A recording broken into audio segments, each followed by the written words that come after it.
Welcome to the deep dive. We're jumping into a really compelling narrative today. It's drawn from a series of excerpts that give us a surprisingly complex look at family, grief, and maybe what lies beyond. That's right. The source material really takes us on quite a journey. It starts with that immediate, very human drama of loss, but then it sort of expands into these spiritual realms. It hints at connections that potentially span lifetimes. Yeah, exactly. So our mission for this deep dive is to unpack this story, not just, give a summary, but really pull out the core insights it presents. We want to explore these different perspectives on grief, relationships, spiritual survival, and honestly, this fascinating idea that our present might be shaped by a much, much deeper past. We begin with a family just thrown into crisis by a sudden death. But like you said, the story quickly broadens out. We get the viewpoint of the person who actually passed away, and it opens the door to these ideas about spiritual existence and how that might actually intertwine with the world of the living. Okay, let's dig into that initial situation then. The story opens with a really stark event. Elisa is gone. She's left behind her husband, Eugenio, and their three kids, Marina, Nelinia, and Juninho. And the source immediately highlights Eugenio's reaction, which is, well, it's quite striking, isn't it? It describes him as cold, almost, preoccupied straight away with practical things, how he looks for work, his car. Right. There's this clear sense his mind is just somewhere else entirely. Yeah, specifically on his new relationship with Eunice, who, is also called Lourdes in the text. That comes across very strongly. And the source gives us this really telling detail about his complaint, too. He apparently felt Elisa spent too much. But then we also hear Elisa's side, or what she felt, that she couldn't even afford basic things like a haircut or new dresses, often wearing hand-me-downs from her sister Olivia. So what's the insight there? What's the source showing us about their marriage dynamic? Well, it points to a fundamental disconnect, doesn't it? I mean, he felt financial strain or maybe used it as a complaint, while she felt genuinely deprived. The source seems to be painting a picture of a marriage where their realities were just completely different, possibly fueled by his attention being elsewhere. Absolutely. Then Olivia arrives on the scene, finds the kids. Alone, locked in the house. Her anguish is just immediate, palpable as she searches for Eugenio. And when she finds him, her reaction is just intense. Oh, yeah. She confronts him directly, accuses him, questions his feelings for Elisa, especially thinking about everything Elisa did for him, how she sort of dedicated herself to him, his well-being. The source shows Olivia's raw grief and her immediate suspicion pointing right at Eugenio. And the poor children are just caught in the middle of all this. Nelinia, she voices that very childlike fear of death being forever. Right. And Marina, the oldest, she's filled with this bitter resentment towards her father. The source actually shows her overhearing his plans. About possibly living with Lourdes. Exactly. And she just vows she won't go, absolutely refuses. And Juninho, the youngest, he just kind of retreats into needing stories, simple comfort. What's the insight there, do you think, about how they're processing it? It's how differently children cope with grief and massive change, isn't it? Nelinia fears the finality. Marina rebels against the unfairness, her father's apparent indifference. Juninho seeks refuge in the familiar. The source just paints this picture of a family unit instantly fractured, confused. And Eugenio is quickly overwhelmed by the practical side of things. Yeah, he realizes he's completely out of his depth, doesn't know how to manage the house, the kids. The source shows his first ideas are kind of, not great. Getting a maid, asking Olivia's mother. Who, the text notes, refused to look after any grandchildren, not just these ones. Right. And then he thinks about asking Olivia to just move in permanently. Yes, and all while his focus is still split, he's annoyed about being late for work, cuts himself shaving because he's rushing. Blaming his late night with Eunice Lourdes for it? Exactly. And after talking to the Dr. Eduardo, the text mentions the advice he gets is basically, just live your life. Enjoy yourself. So his decision based on that is? Continue seeing Lourdes, just, outside of home hours, make sure he's back by 8 for the children. Doesn't seem like the most involved parenting plan initially. He does make some early attempts, though, right? To connect, taking them out. He does, tries to please them. The source gives us that specific, quite poignant moment, seeing Nelinia with an ice cream mustache. And he feels something then. Deeply touched, it says. Realizes the weight of his responsibility. It's all on him now. But even that gesture doesn't quite land, does it? No, because the hurt is still there. Marina's response to the outing is just so blunt. I didn't like it. I preferred to stay home.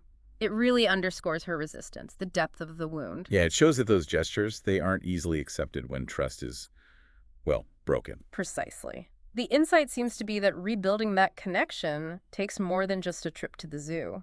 Okay, so here's where the source, like, shifts gears pretty dramatically. And for me, this is where it gets really interesting. We suddenly move from all this earthly drama to Elisa's perspective Yeah. after her death. Right. And her initial state is just profound confusion. She's asking herself, why did I leave that night? Was I hit by a car? She can't remember anything. And the longing for her children. Intense, immediate. The source emphasizes that pain of separation. She feels it right away. She's present. She's watching what's happening in the house. She feels anguish, especially when Olivia thinks about leaving them. But then the terrifying reality hits her. She can't be seen, can't be heard. The despair when she finally grasps that she's actually died, it's powerful. What's the insight here from the source's perspective? It seems to be about that initial disorientation, Yeah. but also the continuation of emotional ties. That connection to her earthly life, especially her kids, doesn't just sever instantly. And then the source introduces this structured spiritual realm. Yes, Elisa finds herself in a place that feels like a tribunal or some kind of organization. And here she starts to learn about laws of life, about reincarnation. And crucially, about the ability of spirits to actually interact with the living. Right. Figures like Gyro and Sabino are mentioned, part of this guiding structure. So the insight the source offers about the afterlife here isn't like a void or just harps and clouds. It's presented as a place of structure, learning, and ongoing purpose. And Elisa's emotional state? Is she peaceful? Far from it initially. The source details her anger, her resentment. She feels betrayed by Eugenio, definitely. But she also starts regretting her own life choices, her passivity. There's a reflection on her naivety compared to how wrong she feels now. Exactly. She even thinks about how she suppressed her own passionate temperament, thinking it was wrong. While Eugenio apparently preferred someone more, the text says, ardente fiery. So this internal reflection, it's prompted by her new state. It seems so. That's a key insight from the source here. Death, in this narrative, it isn't just an end. It brings a kind of clarity. It forces this introspection about your earthly life, your choices. Her resentment isn't just aimed outward at Eugenio, but inward at herself, too. Okay, this brings us to a really significant parallel narrative the source introduces. Elisa, now part of this spiritual organization, gets an assignment. Right, she's given a task to help a woman named Inés. Inés is suffering in a difficult marriage to a man named Carlos. And the source presents this case as being deliberately similar to Elisa's own situation. Yes, but with this deeper historical context, we learn it involves Inés's deceased father, Adalberto, who's also a spirit in this organization now, and a whole history involving Carlos and Inés across past lives. And Carlos is depicted how? As cruel, unfaithful, dishonest, both in this life and apparently in the past one too. And Adalberto, the father, is actively seeking a kind of spiritual justice for wrongs done to him and Inés previously. Wow. So the insight here isn't just about, spirits helping people. It's about how these tasks can be deeply tied to the spirit's own past, their growth, and how past lives might create these ongoing dynamics. Exactly. Elisa's role becomes one of direct spiritual intervention. She's tasked with helping Inés see Carlos for who he really is, encouraging her to leave him.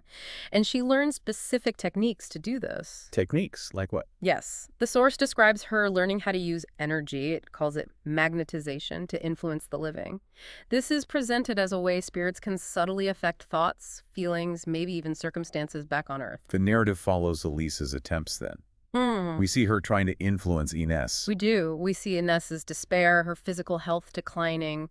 The source even describes these direct spiritual confrontations, Adalberto apparently influencing Carlos directly. And it introduces this concept of spiritual justice, like being actively carried out. Yes, even mentioning a sentence being enacted against Carlos. The insight is really a depiction of a spiritual world that's not passive, but actively intervening in human affairs, seemingly based on karmic history and a sense of justice. And how does this affect Elisa engaging in this task? Well, the source notes her empathy for Inés grows. Because their situations feel so similar, helping Inés starts to feel like helping herself. This task becomes part of Elisa's own journey of healing, moving beyond her own personal pain and resentment. Okay, let's shift back now to the main family narrative back on Earth. So against this backdrop of Elisa learning and acting in the spirit world, the source starts showing us signs. bridges between these two worlds. Yeah, and a key moment is Nalina's illness. She has this fever, and in her delirium, as the text calls it. She describes seeing Elisa. Yes, and specifically mentions a mark on Elisa's forehead. Olivia is there and confirms, yes, that mark was there after the accident. It's a detail the children absolutely couldn't have known. And this unsettles Eugenio. Deeply, the source notes. It makes the spiritual seem suddenly very real, very close. So what's the insight there? The source seems to be suggesting that communication from the spirit world is possible, right? Maybe through these altered states, like fever. Exactly, and that it can carry these verifiable details, things unknown in the physical world. It sort of validates the spiritual experience for the characters involved. And Eugenio himself starts experiencing things, physical symptoms. He does. Sudden dizziness, nausea, feeling faint. Particularly, the source points out, during intimate moments with Lourdes. And doctors can't find anything medically wrong with him. And Lourdes, she has her own interpretation. She does. The source says she has some spiritual understanding. She interprets his symptoms and also this brief, terrifying vision she has of a furious Elisa attacking Eugenio. She sees it as spiritual interference. An attack. Direct interference. Yeah. She suggests Elisa is angry, seeking revenge, and she's the one who encourages Eugenio to seek help from a spiritist center. Interesting. So the insight there is the source's perspective that spiritual states, like anger or unresolved issues, can actually have tangible physical and emotional effects on the living. Right. And that people with a certain spiritual framework might recognize and interpret these signs differently than, say, a medical doctor would. Meanwhile, Olivia is also seeking answers, seeking comfort. Yes. And she encounters a man named Aro. He introduces her to Spiritism, explains the core ideas, the survival of the spirit, the possibility of communication. He encourages her to study it, look for proof herself. And Olivia actually goes to a spiritist center. She does. The source presents this as a place for learning, for potential interaction with the spiritual world. Yeah. And immediately upon entering, she feels something, a presence. And physical discomfort, too. Yeah, chills, yawning, feeling sleepy, which Amaro apparently attributes to a spirit trying to sort of push her away, prevent her from staying and learning. And she witnesses mediumship there. Yes, she sees a spirit apparently speaking through a medium, a woman named Marilda. Okay, so the source is really showing different characters now bumping up against potential spiritual influence. Yeah. And it's leading some of them towards seeking understanding in these specific spiritual practices or communities. Exactly. It's becoming a more central part of their reality. And as all this is swirling around, we see a really significant shift happening in the relationship between Olivia and Eugenio back home. Absolutely. Olivia starts to soften towards him, especially seeing how vulnerable he is during Nalina's illness. He starts relying on her support more, opening up. Very much so. And in these moments of openness, he confesses his struggles, admits he failed as a father, failed in his marriage to Elisa. What does he say specifically? He admits things like, Elisa cared for everything, I was inexperienced. He says he felt like a stranger in his own home, that he never really connected with the kids because Elisa just handled it all. Does he talk about why he felt disconnected from Elisa? He does. He confesses his desire for love, passion, romance, things he felt Elisa couldn't provide. It's quite a raw admission. The insight here seems to be how crisis can just break down those barriers. Right? Forces an honest look at yourself, reveals deeper truths about past relationships that maybe weren't faced before. Definitely. And while this is happening on Earth, Elisa, on the spiritual plane, is also continuing her own growth. How so? The source describes her starting to reflect more deeply on her own life, recognizing her own dependency on Eugenio, yes, but also on Olivia, acknowledging her own mistakes, even feeling a sense of ingratitude. So she's moving past just the resentment. Considering forgiveness. It seems that way. She's beginning that process. It's less about blame and more about understanding her own part in how things were. And then comes this huge revelation from the source that connects everything. Yes, the past life stuff. Elisa learns first from another spiritual guide named Vera, and then later confirmed by her own mother as a spirit. Learns what exactly? About their connections. That she, Eugenio, Olivia, and even the children were all connected in a past life. Specifically that Olivia, in that life, was named Maria Clara, and Eugenio was Maria Clara's lover. Wow, okay. And the children? The children in this current life were apparently their children from that previous life. Maria Clara and Eugenio's children. Okay, that's a huge insight the source is presenting. What's the implication? Well, the source suggests this past life connection could explain the intense, almost historical dislike Olivia always felt towards Eugenio, because Maria Clara, in that past life, was heartbroken. She sought revenge when her lover Eugenio left her to go back to his established family. So it adds this entirely different layer. It reframes their current complicated bond, their shared history, everything. Completely. It suggests their present is deeply interwoven with this unresolved past. And Elisa's process. How does she react to all this? It seems to be part of her coming to terms with things, accepting her death, realizing she can't go back to her physical life. She finds solace in this spiritual learning, focuses on her own growth, on helping others like Inés. And her connection to her children. If the source notes, she realizes she can still feel their presence, that she can influence them energetically in a positive way. It's a different kind of connection now. Okay, so this all builds towards a really powerful culmination point in the story. Nalina becomes critically ill, hospitalized. Yes, she's in critical condition, and Eugenio is just distraught, completely vulnerable. He confesses his fear, relies incredibly heavily on Olivia. And Olivia's there for him. She is. The source shows her providing comfort, support during this intense hospital vigil, and through that, she witnesses his genuine love and fear for their daughter, his raw humanity. And this shared experience, this intense anxiety, that's the critical moment for the relationship. It seems to be. The source portrays it as the point where their bond deepens profoundly. That shared grief and worry, it just dissolves Olivia's long-held resentment. Seeing him like that changes everything for her. So after Nalina thankfully recovers, the narrative reaches its earthly climax, perhaps. You could say that. Eugenio takes a really dramatic step. He expresses these deep feelings he now has for Olivia. What does he say? He tells her she is the woman he sought his whole life, that she possesses the qualities he always needed.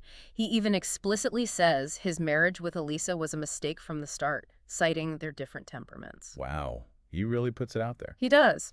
And he asks her to marry him, citing not just, the practical need for stability for the children, but explicitly his own need for her love, her passion. And Olivia's response? She asks for time to think, to analyze her feelings, which seems wise given everything, but eventually she accepts. She agrees to move in and marry him. So this sets the stage for a whole new future for this family unit, but one that carries all the weight of their complex shared past, right?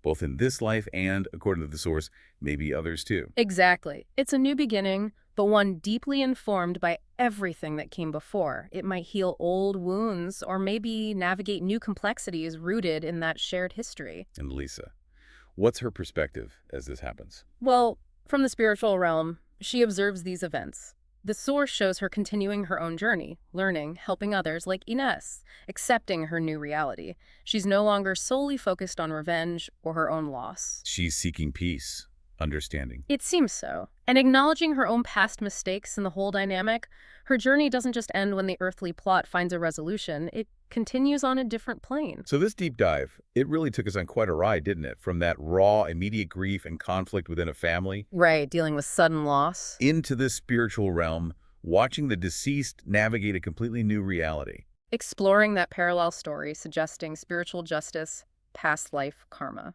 Seeing those signs bridging the worlds, the physical symptoms, the visions. And finally returning to the earthly plane where relationships fundamentally shift and new beginnings emerge, but all framed by this potentially ancient history. The core insights we can pull from this source seem pretty varied then.